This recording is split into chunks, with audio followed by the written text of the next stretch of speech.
Bien, chicos. En esta oportunidad voy a hablar sobre farmacocinética y farmacodinámica. La farmacocinética es parte de la farmacología que estudia la evolución y también las concentraciones de los medicamentos en el organismo en función del tiempo y en función de la dosis. Es aquel que estudia los fenómenos que ocurre el fármaco y también el recorrido y las modificaciones que experimenta el fármaco, ¿no? En conclusión, sería lo que el organismo le hace al fármaco. Es por eso que he puesto esta flecha, ¿no? Lo que el organismo le hace al fármaco. Hay 5 procesos en la farmacocinética, que está la liberación, la absorción, la distribución, el metabolismo y la excreción, ¿no? La mnemotecnia sería LADME. Bien, empezamos por liberación.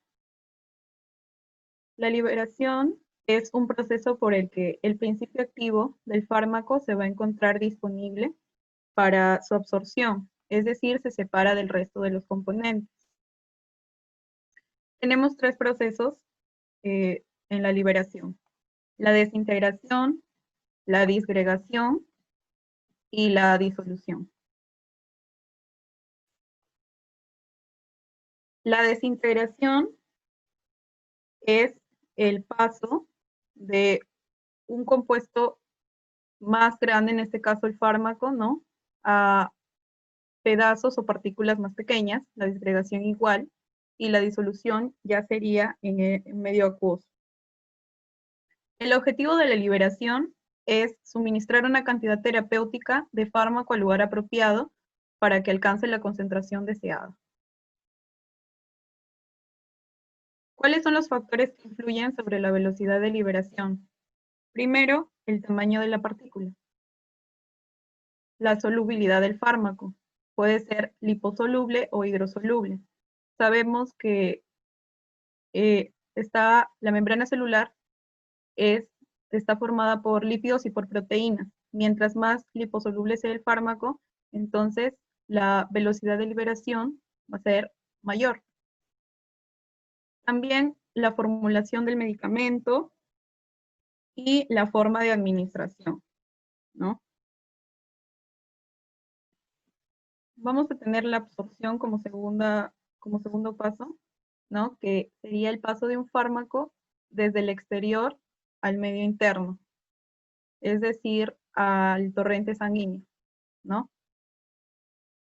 Y los factores que determinan la absorción de un fármaco va a ser la concentración de este, la solubilidad, el área de la superficie absorbente y la irrigación de los tejidos, ¿no? El área de la superficie absorbente, como podemos observar, ¿no?, el órgano que es más grande sería el intestino, ¿no?, el duodeno, yeyuno, ilion. Por eso es que se va a absorber mucho más aquí, en este órgano, porque el área es mucho más grande, ¿no? Y la irrigación de los tejidos. Mientras el tejido sea más irrigado, la absorción va a ser más rápida. Luego tenemos los mecanismos por los que va a atravesar la membrana, ¿no? Tenemos el transporte pasivo y el transporte activo, ¿no? En el transporte pasivo tenemos 2 tipos de difusión, que va a ser la difusión simple, ¿no? En este caso las liposolubles, ¿no?, que van a pasar con normalidad o con facilidad a través de la bicapa lipídica. Y tenemos la difusión facilitada, ¿no? Estos dos, por transporte pasivo, ¿no?, va a ser de una mayor concentración a una menor concentración sin gasto de energía, ¿no? Por eso es que es pasivo. Bien, el transporte activo sí va a requerir energía, como ya sabemos, ¿no? Mediante proteínas transportadoras, tanto en la difusión facilitada como en el transporte activo, ¿no? La difusión facilitada y el transporte activo también se le va a conocer como transporte especializado.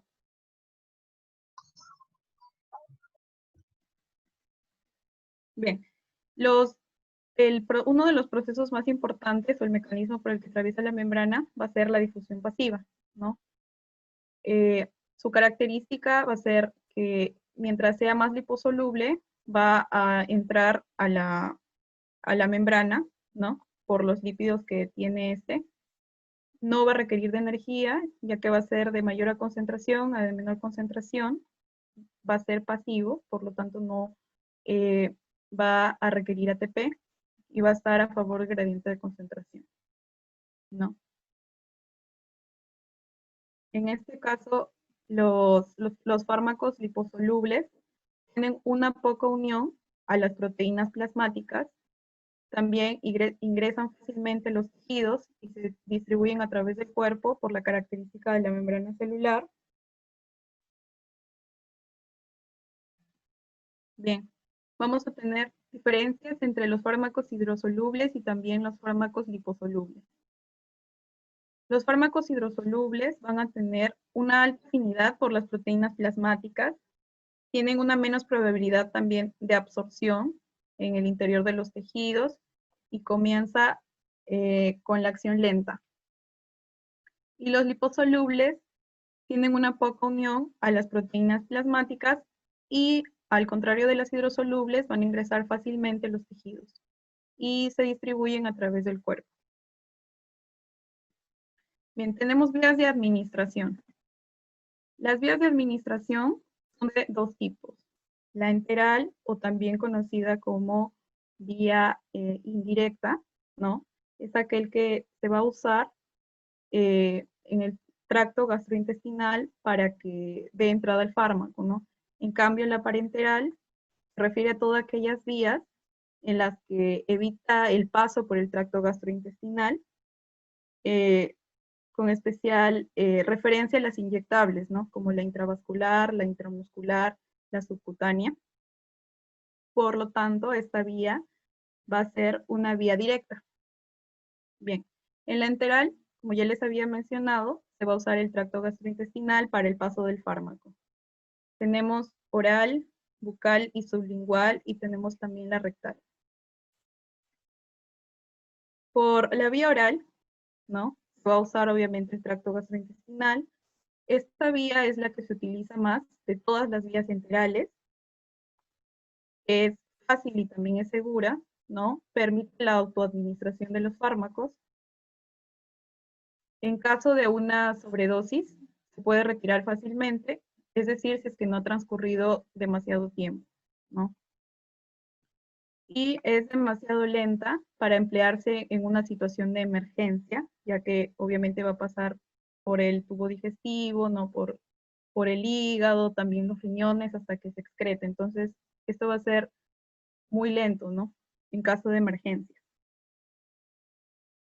Sin embargo, esta vía presenta inconvenientes, ¿no?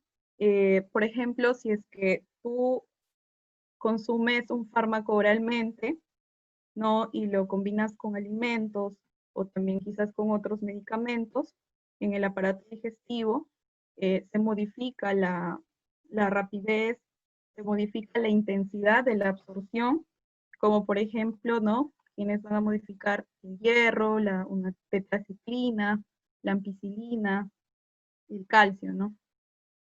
También la acidez del jugo gástrico, ¿no? O la presencia de las enzimas proteolíticas pueden inactivar un gran número de fármacos, ¿no? Los medicamentos tienen que atravesar el sistema porta, pudiendo ser inactivos total o parcialmente, ¿no? Y no se puede utilizar esta vía también cuando el paciente está inconsciente, ¿no? Las contraindicaciones es que se debe evitar, ¿no? Consumir sustancias irritantes cuando haya disfagia, es decir, dolor al tragar. También en pacientes con estado de una conciencia alterada, como también por presencia de vómitos o con sustancias irritantes, como ya había mencionado. Y la biodisponibilidad de los fármacos es variable, ¿no? Por la vía oral.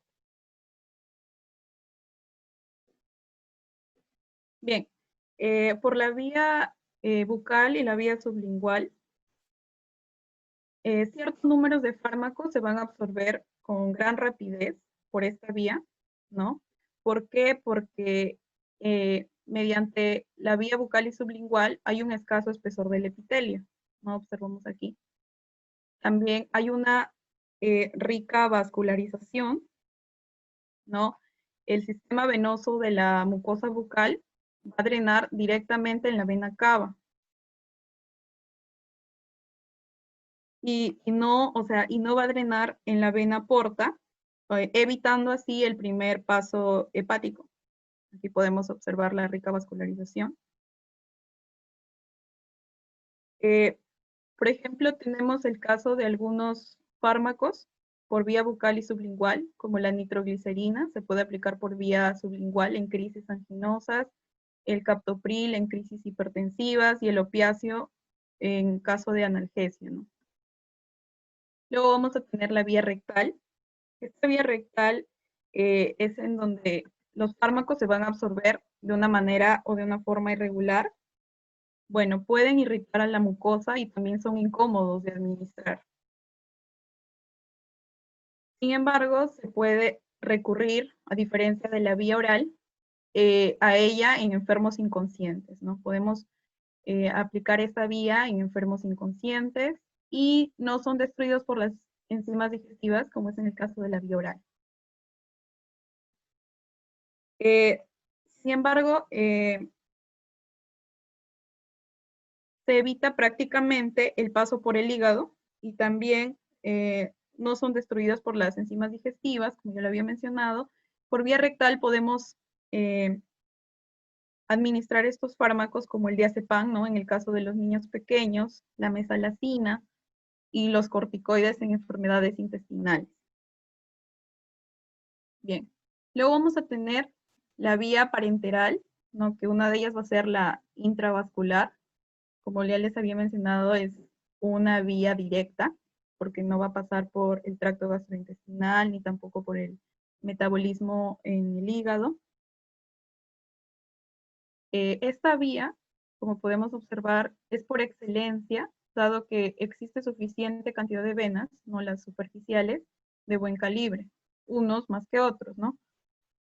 Indicada, obviamente, principalmente en casos de emergencia. También se utiliza en caso de quimioterapia regional de algunos tumores.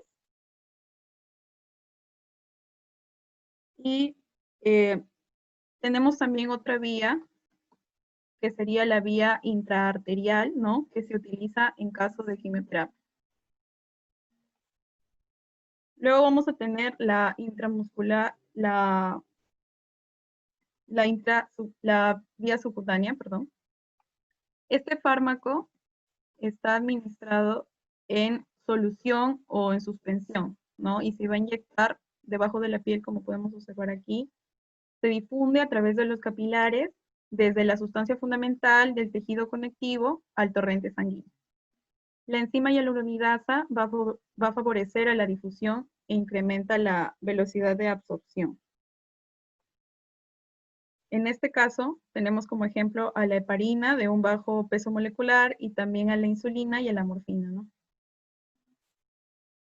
Bien, la biodisponibilidad. La biodisponibilidad se va a definir como la fracción de dosis que va a alcanzar la circulación sistémica de una manera inalterada. Es decir, sin ser metabolizada o excretada antes de que llegue a ejercer el efecto terapéutico, ¿no? Podemos encontrar aquí la concentración plasmática del fármaco en un tiempo dado, alcanzando en un momento la concentración máxima del fármaco, ¿no? En un punto pico de este. Bien, la vía que tiene menor biodisponibilidad que otras es la oral. Luego vamos a tener la distribución. La distribución es en el caso en que el fármaco, una vez que esté absorbido, se va a distribuir entre la sangre y entre todos los tejidos. pasando a través de varias membranas, ¿no?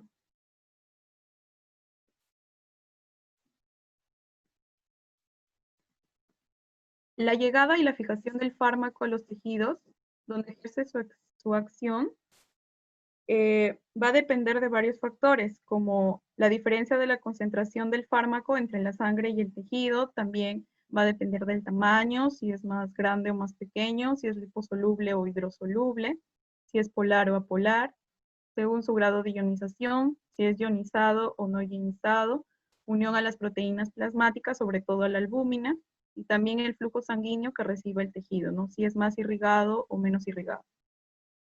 La fracción activa del fármaco es la que se encuentra libre, ¿no? Y la inactiva es la que no. Y también va a depender del diámetro capilar. Bien, tenemos el metabolismo, también llamado biotransformación. El metabolismo se refiere a los cambios que se producen bioquímicamente en el organismo, mediante las cuales las sustancias extrañas se van a convertir en otras, ¿no? En otras más ionizadas, más polares, más hidrosolubles para que puedan ser excretados fácilmente y más difusibles, ¿no? Como ya les había dicho, más fácilmente eliminadas. Bien, tenemos dos fases, la fase 1 y la fase 2.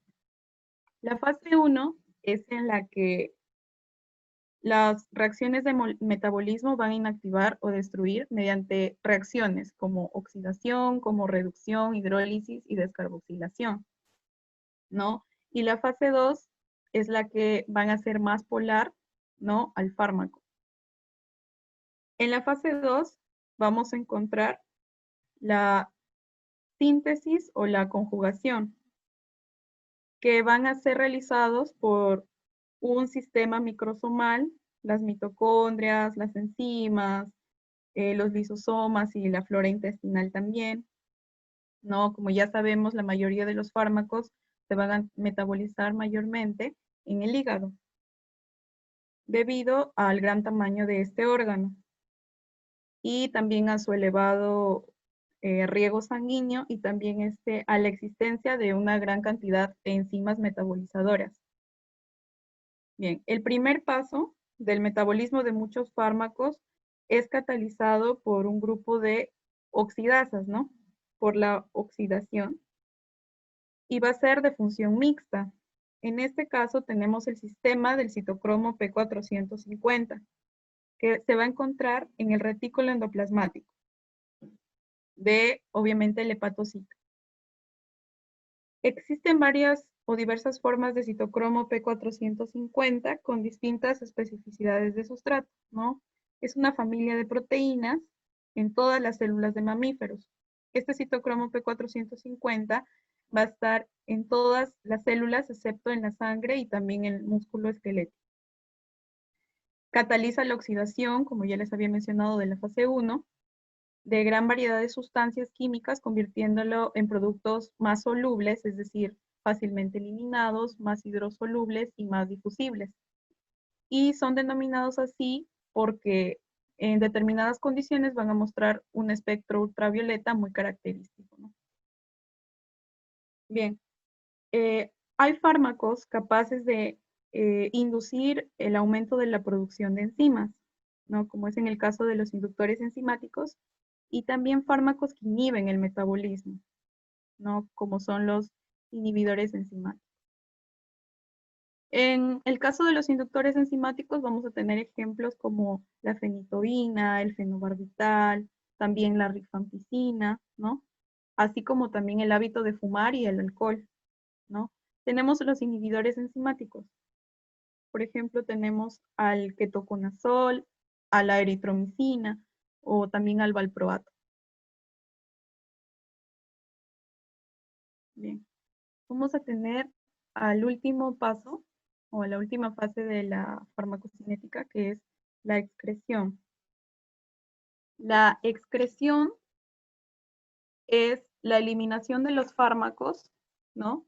Que va a tener como lugar principal el riñón y el hígado. Se elimina mejor un medicamento cuando este es más polar, es decir, más hidrosoluble. En el riñón, la eliminación está determinado por 3 procesos: filtración, secreción y también reabsorción. Entonces, los medicamentos liposolubles van a tener en general una vida media más larga, ¿no? Porque si son liposolubles, les va a costar más al llegar a la fase de excreción eliminarse, ya que es menos polar. La intensidad con que un fármaco se une a las proteínas del plasma también influye en la fracción que puede ser extraída, es decir, excretada por el órgano de eliminación, ya que la fracción que se pueda depurar es la libre. La interacción entre un fármaco y entre una proteína disminuye la difusión, es decir, retarda la eliminación y prolonga el efecto, ¿no? Entonces, en conclusión, si un medicamento es más polar, es más hidrosoluble, ¿no? Se va a eliminar o se va a excretar rápidamente, por lo tanto, su tiempo de vida media va a ser menos prolongado. Al contrario, un fármaco que es más liposoluble puede pasar fácilmente las membranas celulares, puede absorberse también fácilmente en el intestino, llegar al torrente sanguíneo. Entonces, va a demorar mucho más en eliminarse, ya que es menos polar y también es menos hidrosoluble, ¿no? Entonces, cuando el fármaco esté en el riñón, para que se excrete, es necesario que sea hidrosoluble. Bien, tenemos dos conceptos, ¿no? La vida media, o también llamado semivida biológica, ¿no? Que es el tiempo en que tarda en reducirse a la mitad la concentración plasmática de un fármaco, ¿no? Aquí podemos observar el tiempo en horas y también la concentración plasmática, ¿no? Que estaría medido por esta curva. Tenemos el aclaramiento o la depuración, también llamado clearance, ¿no? Este es un índice de la capacidad del organismo para eliminar un fármaco y se va a definir como el volumen plasmático que es depurado de esa sustancia en la unidad de tiempo, ¿no? La fórmula sería el CX, que sería la depuración plasmática renal, es igual al volumen de la orina por minuto, ¿no? Multiplicado por la concentración de la sustancia, ya sea en miligramos por mililitros, sobre la concentración plasmática de la sustancia, ¿no? Entonces, el aclaramiento es el índice de la capacidad para eliminar un fármaco. Y finalmente tenemos a la farmacodinamia, ¿no? Que sería lo que el fármaco le hace al organismo, ¿no? Mediante acciones, va a estudiar lo que son las acciones, los mecanismos de acción, los efectos de los fármacos, con la finalidad de conocer la interacción del fármaco, también el nivel molecular y las consecuencias de dichas interacciones, ¿no? En conclusión, lo que el fármaco le hace al organismo. Entonces tenemos 3 tipos, ¿no? 3 clasificaciones de la farmacodinamia, ¿no? Según el receptor, el efecto farmacológico, ¿no? El efecto que produce, por ejemplo, el paracetamol, ¿no? Es aquel que, como un efecto farmacológico, va a aumentar el riesgo de la hepatotoxicidad por el etanol, ¿no? Con el etanol. Y el fármaco receptor, ¿no? El que se va a unir el fármaco con el receptor, ya sea nuclear, citoplasmático o de membrana, y van a formar un complejo fármaco-receptor que va a facilitar o inhibir la acción de las enzimas, ¿no? Aumentando o disminuyendo la producción de proteínas o alterando la entrada y la salida de ciertos iones, produciendo un efecto. Y pues observamos los ligandos, ¿no? Los ligandos pueden ser agonistas o antagonistas. Los ligandos agonistas pueden ser parciales, puros o inversos, y los antagonistas competitivos, no competitivos, y los no competitivos se dividen en reversible e irreversible, ¿no? Los agonistas son aquellos que van a inducir una actividad y los antagonistas, que son, bueno, los ligandos antagonistas van a ser, van a inhibir la actividad de un agonista, ¿no? Y la curva dosis-efecto, que sería ya para finalizar, ¿no? Tenemos la recta de la dosis o también de la concentración, ¿no? Con la de la respuesta o el efecto. Entonces existe un umbral, ¿no? La pendiente de la curva logrando un efecto máximo. Por ejemplo, tenemos un fármaco A, un fármaco B, C y D. Los 4 fármacos van a lograr la misma respuesta o el mismo efecto, salvo que a menos dosis, ¿no? Por ejemplo, en el fármaco A, supongamos que está a una dosis 10, se me ocurre, ¿no? El fármaco B 20, 30, 40. Entonces, es necesario dar menos fármaco o menos dosis de fármaco en la curva A, por ejemplo, ¿no? En el fármaco A, generando obviamente la misma respuesta. En la B se va a dar un poco más de dosis, en la C un poco más y en la D un poco más, pero la respuesta es la misma. Por lo tanto, podemos concluir que el fármaco A va a ser más potente debido a que necesita menos dosis para llegar a la misma respuesta. Y el fármaco D sería menos potente. Ya, bien, pasamos a las preguntas. Elija la respuesta correcta con respecto a la definición de biodisponibilidad. A, fracción del fármaco que llega a la circulación sistémica con cambios después de ser metabolizado en el hígado. B, es la fracción de fármaco que llega a la circulación sistémica sin cambios después de ser administrado por cualquier vía. C, medida de la capacidad del cuerpo para reducir a la mitad del fármaco, de todas o en ninguna. ¿Cuál sería la respuesta? La B. Y la B. Es la fracción del fármaco que va a llegar a la circulación sistémica sin cambios, ¿no? Los fármacos ácidos débiles que están listos para la absorción son más fáciles de atravesar las membranas porque están en forma A, ionizada, B, no ionizada, C, ácida, D, básica y ninguna. La B. Sí, porque yo seguí. Ya.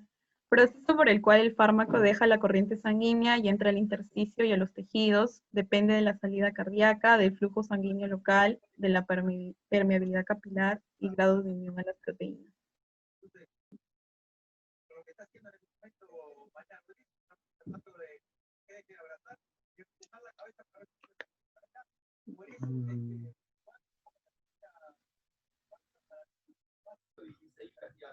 La. La distribución. La absorción de un fármaco depende de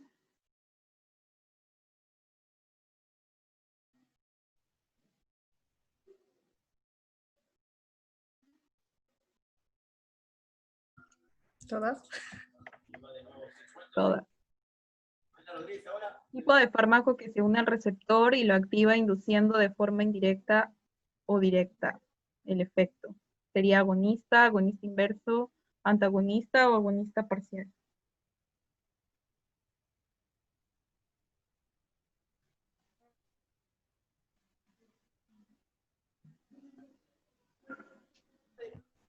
La. Agonista. Las acciones del fármaco sobre el cuerpo serían procesos toxicológicos, acciones farmacocinéticas, procesos farmacodinámicos, procesos farmacocinéticos o farmacocinética. Acá debe ser farmacocinética. Procesos farmacodinámicos. ¿Cómo? ¿La sé? Sí, procesos farmacodinámicos. Bien, chicos, eso sería todo.